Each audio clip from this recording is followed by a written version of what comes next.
তাই আপনাদেরকে বন্ধুরে আমার, এই যে দেখেন এই দাগ আসেনি, দেখেন আসেনি, এই যে দেখেন আসেনি, আমার এই শরীরের মধ্যে অনেক দাগ। বন্ধু, ইয়াজিদ বাহিনীর আক্রমণ বড় ভয়ঙ্কর, ইয়াজিদ বাহিনীর অত্যাচার, আমার এই হাঁটুর মধ্যে শরীরের মধ্যে অনেক দাগ।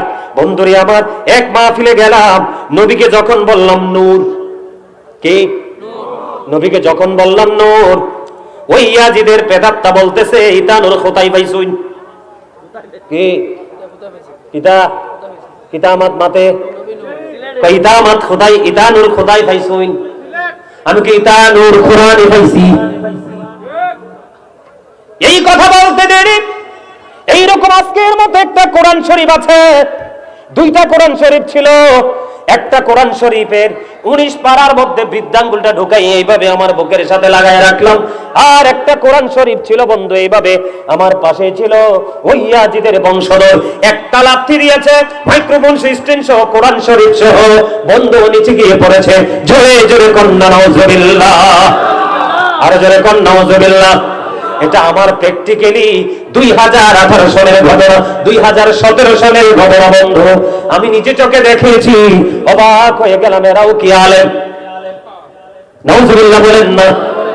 ওই দিনের এই আক্রমণ আমার এই শরীরের মধ্যে বন্ধু, পিচ ঢালা রাস্তার কাজ চলছিল, এইগুলোর মধ্যে পাথর ঢুকে গেছিল, এগুলোর মধ্যে পাথর ঢুকে গেছিল, এই হাঁটুর মধ্যে পাথর ঢুকে গেছিল, অনেক কষ্ট পেয়েছে বন্ধু।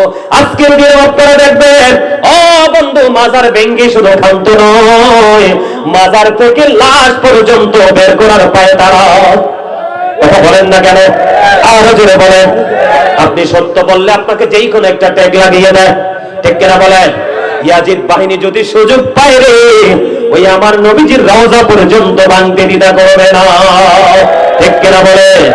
এরা কিন্তু ধীরে ধীরে মাথা ছাড়া দিচ্ছে বন্ধু। ইমাম হুসাইনকে শহীদ করে দিও, ক্ষান্ত হয় না ইয়াজিদ বাহিনী বন্ধু, তাদের পবিত্র চেহারার উপরে পদদলিত করেছে। বন্ধু, এরপরে তারা ইমাম হুসাইনকে শহীদ করেছেন শুধুমাত্র দুনিয়ার পুরস্কারের জন্য। কিসের জন্য? আরো জোরে কোন, এখানে অন্য কিছু আসেনি। মনে করছে ইমাম হুসাইনের মাথা যদি ওই ইয়াজিদের কাছে নিয়ে যেতে পারি, দামেস্কে যদি যেতে পারি, বড় ধরনের কোন পুরস্কার দিবে। জোরে জোরে কন্যা নাউজুবিল্লাহ। বন্ধুরে আমার, বন্ধু, ইমাম হুসাইনের মাথা ইয়াজিদ বাহিনী নিলেন, নেওয়ার পর ইবনে জিয়াদের বাড়িতে গেলেন, ওখানে গিয়ে দেখলেন ওনার ঘরের দরজা বন্ধ। বন্ধ, পুরস্কারের আশায় ইয়াজিদের উদ্দেশ্যে রওনা দিলেন, পথির মধ্যে সন্ধ্যা হয়ে গেল। এর মধ্যে বন্ধু আগে আমি বলে দেই, ইমাম হুসাইন যখন শহীদ হয়ে গেল, বন্ধু, আকাশটা কি হয়েছিল? অন্ধকার হয়ে গিয়েছিল, মনে হয়েছিল যেন কিয়ামত হয়ে যাবে রে বন্ধু। জোরে জোরে কন্যা আল্লাহু আকবার।